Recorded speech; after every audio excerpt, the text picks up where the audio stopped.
حضرت آدم سے ہوئی تھی، یعنی دادی وہیں رہتی تھیں.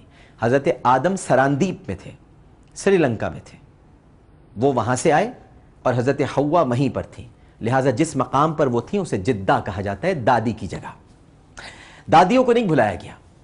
ام النبی صلی اللہ علیہ وآلہ وسلم سیدہ آمنہ رضی اللہ تعالی عنہ بنت وہب کی سیرت ان کے لخت جگر کی شخصیت کے لیے ایک اہم سرچشمہ تھی. نبی کریم صلی اللہ علیہ وآلہ وسلم نے ارشاد فرمایا کہ میں قریش کی ایک کریم خاتون کا فرزند ہوں. یہ الفاظ ماں کے لیے آپ کے پاکیزہ جذبات کے مظہر ہیں. حضرت اسماعیل علیہ السلام کی والدہ ماجدہ نے اپنے معصوم فرزند کے لیے پانی کی ضرورت کے لیے بےتابی ظاہر کی تو آب زمزم عطا ہوا، اور اسلامی دنیا کے لیے حج کے دوران سعی کرنا واجب ٹھہرا. اسی طرح حضرت عیسیٰ علیہ السلام ان کی والدہ ماجدہ کو دونوں جہانوں کے لیے نشانی بنایا گیا، تو انبیاء علیہ السلام کی ماں میں آخری کڑی حضرت آمنہ بنت وہب کو ہمارے حضور علیہ السلام کی والدہ ماجدہ ہونے کا شرف حاصل ہوا. ہمارے آقا رسول عربی صلی اللہ علیہ وآلہ وسلم کی والدہ ماجدہ سیدہ آمنہ رضی اللہ تعالی عنہ کا نسب اقدس اس طرح بیان ہوا ہے جو میں اب آپ کے سامنے بیان کرنے والا ہوں. آمنہ بنت وہب بن عبد مناف بن زہرہ بن کلاب اور حضرت سعد بن ابی وقاص رشتے کے اعتبار سے نبی کریم صلی اللہ علیہ وآلہ وسلم کے ماموزاد بھائی تھے.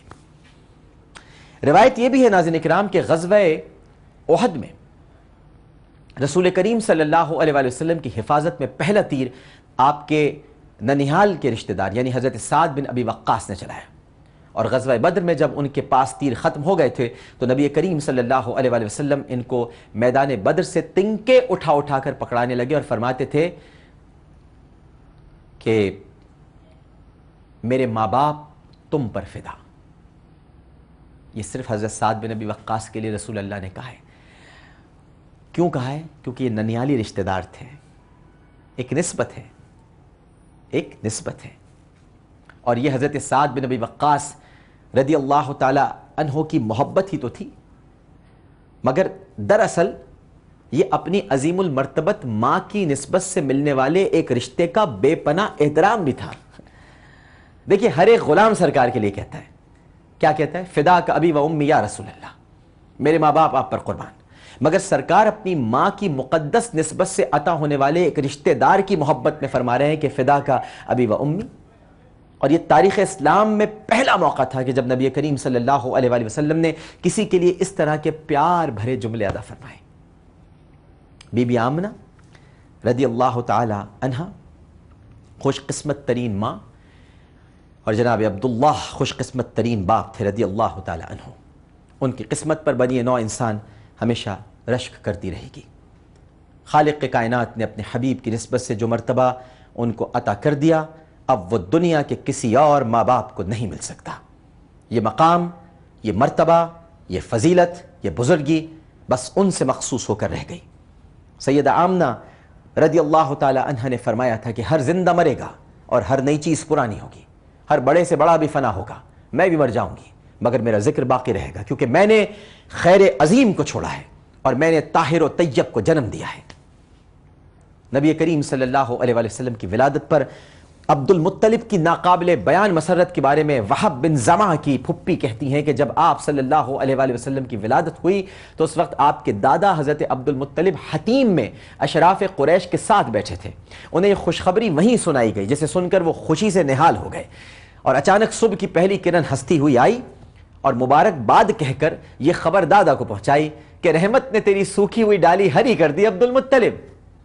تیری بیوہ بہو کی گود میں اپنے نور سے اللہ سبحانہ و تعالی نے ایک تحریر، کیونکہ اللہ تو المصور بھی ہے، ایک تحریر لکھ دی. ملا ہے آمنہ کو فضل باری سے یتیم ایسا، نہیں ہے بحر ہستی میں کوئی در یتیم ایسا. عبد المطلب کی آنکھوں کے سامنے اپنے نور نظر حضرت عبداللہ کی تصویر گھومنے لگی.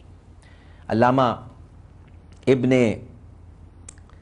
سید الناس نے عیون الاثر میں لکھا ہے کہ یہ خوشخبری سن کر حضرت عبد المطلب فوراً اٹھ کر گھر آئے، اپنے نومولود پوتے کو دیکھ کر نہایت مسرور ہوئے اور حصول برکت کے لیے نومولود کو کعبۃ اللہ میں لائے اور خدائے بزرگ و برتر کا شکر ادا کرنے کے بعد کافی دیر تک بچے کی درازی عمر اور بلند اقبالی کے لیے دعا مانگتے رہے.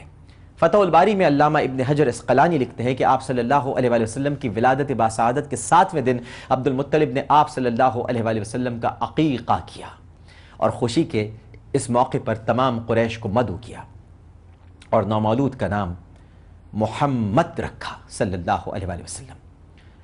لوگوں نے پوچھا یہ نام تو آپ صلی اللہ علیہ وآلہ وسلم کے خاندان میں کسی کا بھی نہیں۔ فرمایا ہاں، میں چاہتا ہوں آسمان پر اللہ تعالیٰ اور زمین پر اس کی مخلوق اس بچے کی تعریف کریں۔ رحمت للعالمین صلی اللہ علیہ وآلہ وسلم کی ولادت کا جشن سب سے پہلے سیدنا عبد المطلب نے ہی منایا۔ رئیس مکہ سیدنا عبد المطلب نے اپنے فرزند ابو طالب کو حکم دیا کہ اونٹ اور بکریاں ذبح کر کے اہل مکہ کی ضیافت کریں۔ 3 دن تک، شاید آپ کو معلوم نہیں ناظرین کرام، کہ 3 دن تک شہر مکہ کا جو سب سے محترم گھر تھا، یعنی کاشان نبوت، 3 دن تک شہر مکہ کا ہر فرد کاشان نبوت کا مہمان رہا۔ انسانوں کے ساتھ چرند و پرند بھی ہاشمی دسترخوان پر مہمان ہوئے اور مستفید ہوتے رہے۔ تاریخ عرب میں کسی کی ولادت پر اس سے قبل یہ اہتمام نہیں ہوا تھا۔ پوتے کی منفرد شان کی وجہ سے عبد المطلب ان کا بے حد احترام کرتے تھے۔ زندگی کا اکلوتا سہارا دنیا میں تشریف لایا تو سیدہ آمنہ کے شب و روز میں بھی نیا رنگ اور نئی رانائی آ گئی۔ گھر میں نوخیز بچے کی موجودگی، آپ تو جانتے ہیں ناظرین کرام کہ زندگی کی امنگیں لے کر آتی ہے، اور یہاں تو ایک بابرکت و مسعود وجود کی موجودگی سے زندگی کی بہار اپنی جوبن پر آ گئی تھی۔ سیدہ آمنہ ایک ماں تو تھیں لیکن ذوق سلیم رکھتی تھی، اور ایک نبی کی ماں کو یقیناً حساس و لطیف جذبات کا مالک ہونا چاہیے۔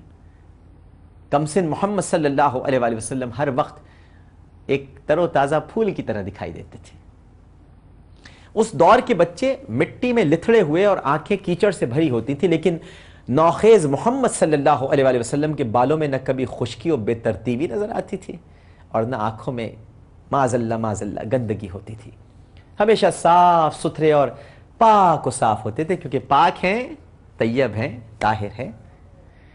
اس میں ان کا اپنا مزاج اور ماں کی دیکھ بھال دونوں شامل تھی۔ نبی کریم صلی اللہ علیہ وآلہ وسلم کے بالوں میں تیل، آنکھوں میں سرما اور چہرہ شبنم سے دھلا ہوتا تھا، کوئی لگاتا نہیں تھا، دھلا ہوتا تھا۔ کم سن محمد صلی اللہ علیہ وآلہ وسلم اپنے دادا عبد المطلب یا چچا ابو طالب کی انگلی تھامے مکے کی گلیوں بازاروں میں نکلتے تو لوگ اس آراستہ و پیراستہ گلے کو دیکھ کر توجہ دیے بغیر رہ نہیں سکتے تھے۔ نبی امی کی پہلی تربیت گاہ سیدہ آمنہ رضی اللہ تعالی عنہا کی گود تھی۔ بشری اعتبار سے آپ کی عظیم الشان شخصیت اور کردار سازی کی ابتدا ماں نے کی، سیدہ آمنہ رضی اللہ تعالی عنہا۔ میرے ننھے حضور کم سن محمد صلی اللہ علیہ وآلہ وسلم ابھی 6 برس کے ہوئے تھے کہ بی بی آمنہ رضی اللہ تعالی عنہا کی طبیعت ناساز رہنے لگی اور انہیں بخار رہنے لگا۔ مقامی اور روایتی علاج کیا جاتا رہا، کبھی طبیعت بہتر ہو جاتی اور کبھی کئی روز تک بستر پر پڑی رہتی۔ بخار نے بی بی آمنہ کو نڈھال کر دیا، وہ پہچانی نہیں جاتی تھی، ان کا چہرہ کمزوری کی وجہ سے مرجھا گیا اور سرخ و سفید رنگت جس پر کبھی طلوع آفتاب کا گمان ہوتا تھا اب غروب ہوتے سورج کی زردیوں میں تبدیل ہو گیا۔ وہ اپنے کمرے میں کمبلوں میں لپٹی پڑی رہتی تھی۔ گمان غالب یہ ہے کہ ان کے دل و دماغ پر یثرب چھایا ہوا تھا، اس لیے نہیں کہ وہ ان کا میکہ تھا اور وہ اداس ہو گئی تھی۔ دراصل یثرب ان کے تصور پر اس لیے چھایا ہوا تھا کہ وہاں کی ریتیلی مٹی کے ایک ابھرے ہوئے تودے کے نیچے وہ سو رہا تھا جسے ان کی زندگی کا ساتھی بنایا گیا تھا۔ وہ چاہتی تھیں کہ محمد صلی اللہ علیہ وآلہ وسلم کو لے کر اپنے شوہر عبداللہ کی آخری آرام گاہ پر حاضری دیں۔ سیدہ آمنہ رضی اللہ تعالی عنہ کو یثرب اور عبداللہ شدت سے یاد آ رہے تھے۔ انہوں نے فیصلہ کیا کہ وہ یثرب جائیں گے، اپنے محمد صلی اللہ علیہ وآلہ وسلم کو بابا کی تربت دکھائیں گی، اپنے میکے سے ملوائیں گی۔ ام ایمن کا کہنا ہے کہ